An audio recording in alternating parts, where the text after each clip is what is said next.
everybody, today we are going to discuss histone protein which is involved in the organization of chromosomes. We will discuss today the structural and functional role of histone.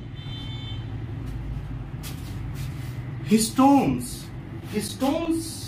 जो होते हैं ये basic protein होते हैं और eukaryotes और archaebacteria या archaea दोनों में पाया जाता है। बैक्टीरिया में ये नहीं पाया जाता है। प्रोकैरियोट्स में भी हिस्टोन पाए जाते हैं।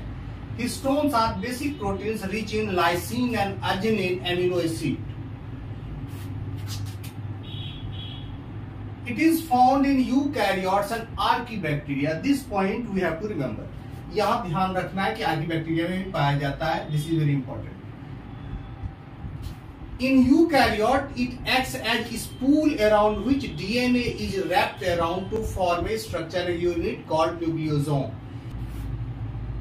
Nucleosomes are wrapped into 30 nm fiber that is further packaged into chromatin.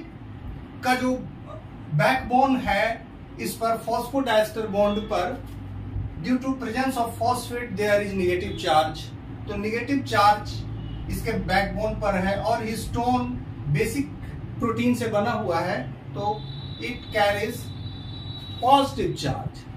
There is electrostatic interaction between DNA and histone protein and they combine together to form a structural unit that is called nucleosome. Nucleosome is structural unit of chromosome. This is DNA double helix, B form of DNA जिसका 2 nanometre diameter होता है। Further ये histone पर rap किया हुआ है further और बीच में यहाँ लिंकर हिस्टोन भी पाए जाते हैं, लिंकर हिस्टोन भी पाए जाते हैं। इस तरह से ये जब ये न्यूक्लियोसोम पर रैप्ट रहता है तब इसका डायमीटर 11 नैनोमीटर हो जाता है और इस न्यूक्लियोसोम में क्या होते हैं कि ये लिंकर और कोर प्रोटीन कोर हिस्टोन से मिलकर बना होता है। Core histone H2A, H2B, H3 और H4 से मिलकर बनता है। There are actually 5 families of core histone proteins. जो H1, H5 है ये लिंकर बनाता है H1, H5, H5 या H1 ये लिंकर बनाता है और रिमेनिंग जो हिस्टोन है 4 families of histones are involved in formation of core protein. Core histone protein बनाता है। अब ये जो इस तरह का स्ट्रक्चर है this is called beads on string by R Kornberg ने इसको बीट्स ऑन स्ट्रिंग कहा था, यानी कि इसको क्रोमेटिन फाइबर कहा था। क्रोमेटिन फाइबर जब इंटरफेज में क्रोमोसोम्स खुले हुए होते हैं क्रोमेटिन नेटवर्क होता है क्रोमेटिन फाइबर के रूप में एग्जिस्ट करता है। इसको हम बीट्स ऑन स्ट्रिंग कहते हैं। अब ये जो है ये 30 नैनोमीटर का डायमीटर है, ये 6 हिस्टोन से मिलकर बना है और यहां हम देखते हैं 6 न्यूक्लियोसोम एक टर्म में आ रहा है। इसका डायमीटर 30 नैनोमीटर है, यानी कि it is making a solenoid. अगला जो स्टेप होता है वो होता है ये जो सोलेनॉइड स्ट्रक्चर है ये एक नॉन हिस्टोन प्रोटीन पर लगा हुआ रहता है और ये बीच बीच में इससे अटैच्ड रहता है। नॉन हिस्टोन प्रोटीन से बीच बीच में अटैच्ड रहता है। This structure is called radial loop. ये जो लूप का जो एक्सटेंशन होता है इट इज अबाउट 300 नैनोमीटर और ये हिस्टोन का ये 100, ये कुछ ज्यादा बड़ा बन गया है, ये 100 नैनोमीटर। तो 300 इधर 300 इधर और 100 300 यानी कि 700 नैनोमीटर का ये बना होता है along with non histone protein in the centre. इस प्रोटीन को हम कहते हैं स्कैफोल्ड प्रोटीन। स्कैफोल्ड G1 से G2 फेज में क्रोमोसोम आता है तो उसमें ये स्ट्रक्चर डबल हो जाता है और मेटाफेज क्रोमोसोम में वी फाइंड मेटाफेज में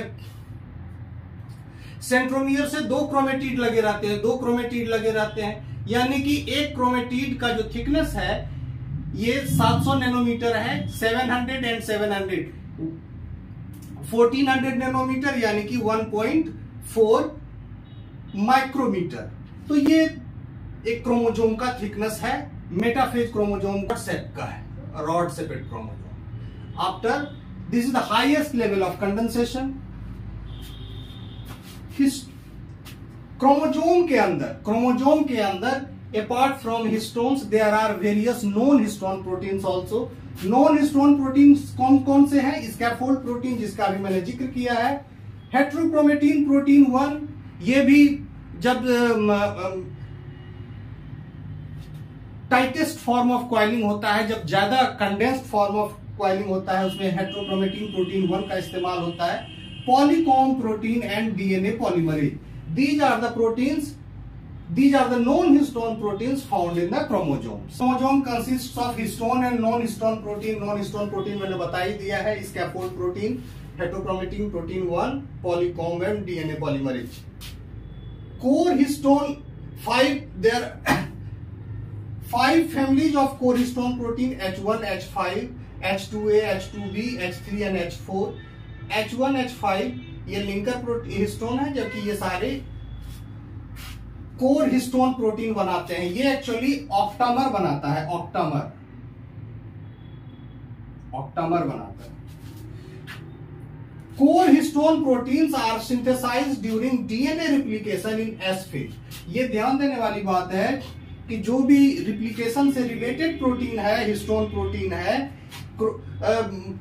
क्रोमोजोम के ऑर्गेनाइजेशन के लिए एसेंशियल हिस्टोन प्रोटीन्स है, उस सभी का सिंथेसिस एस फेज में ही होता है, G1 फेज में नहीं होता है। Most of the proteins responsible for the replications are synthesized during G1 phase of the cell cycle. लेकिन ये histone protein, replication related histone protein जो होते हैं, ये सभी का सिंथेसिस एस फेज में होता है।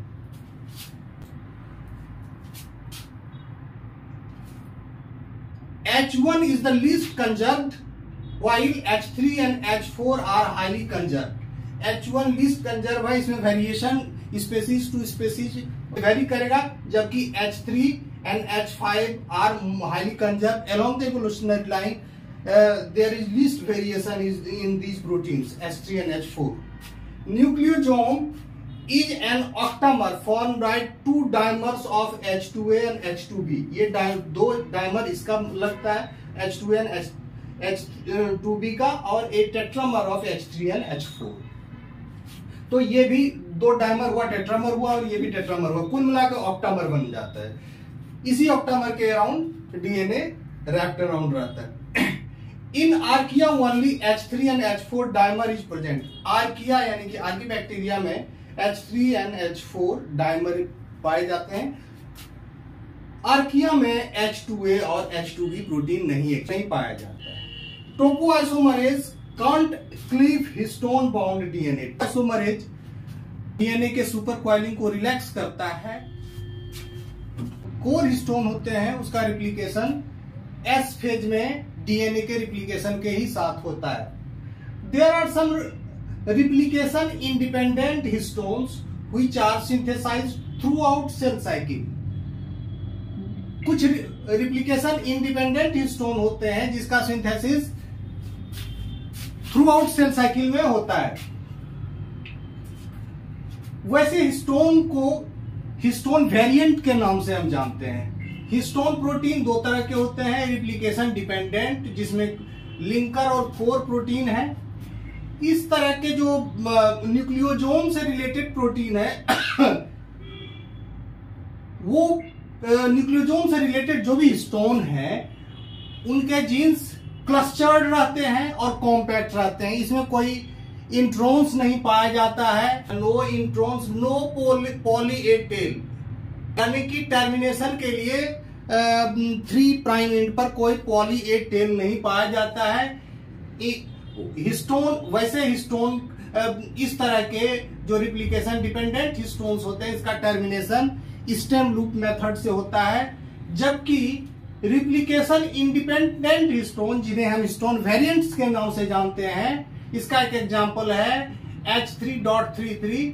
ये जो होते हैं ये थ्रू आउट सेल साइकिल में थ्रू आउट इसका एक्यूमुलेशन होता है सेल में with age of the person. तो ये एज के साथ सेल में एक्यूमुलेट करता है और ऐसा माना जाता है, रिसेंट रिसर्च जो निमेटोड्स पर हुआ है, सिनोर हेपेटाइटिस इलिगेंस पर, उसमें माना गया है कि ऐसे accumulation of histone variants which are replication independent, they have some role in aging process। अब जीन्स, इसके जो जीन्स होते हैं, जो स्टोन वेरिएंट्स है, इनके जो जीन होते हैं वो क्लस्टर्ड नहीं होते हैं और ये कॉम्पैक्ट भी नहीं होते हैं। इसमें पॉली ए टेल पाया जाता है, पॉली ए टेल, यानी कि 3 प्राइम एंड पर इनमें जो mRNA है उसमें पॉली ए टेल पाया जाता है। इसके mRNA में पॉली ए टेल नहीं पाया जाता है, स्टेम लूप से इसका टर्मिनेशन होता है। इसमें इस ह्यूमन बीइंग के केस में जो रिप्लिकेशन डिपेंडेंट हिस्टोन होते हैं ये मोस्टली क्रोमोसोम नंबर 4 पर पाए जाते हैं, क्रोमोसोम नंबर 4 पर पाया जाता है। ये स्पेसीज टू स्पेसीज वेरी करता है। अब हम फंक्शन देखते हैं हिस्टोन के। हिस्टोन क्या कर सकता है? Histone is chemically modified to regulate gene expression. इसमें मिथाइलेशन, जगह अलग अलग लाइसिन रेसिड्यू पर मिथाइलेशन होता है हिस्टोन टेल पर, तो वो अलग अलग तरह से जीन एक्सप्रेशन को रेगुलेट करता है। तो prevents DNA from getting tangled and protect from DNA damage. ये एक स्पूल की तरह डीएनए को अपने डीएनए को लपेट के रखता है और डीएनए को उलझने से और डैमेज होने से बचाता है। It also plays role in DNA replication and repair. Histone के स्ट्रक्चरल और फंक्शनल रोल को डिस्कस किया है। आई थिंक आप जरूर उससे लाभान्वित होंगे। और this is my channel, please give a like to my video, share with your friends and subscribe to my channel. I request you again to subscribe to my channel. Thanks for watching my video. Okay, thank you.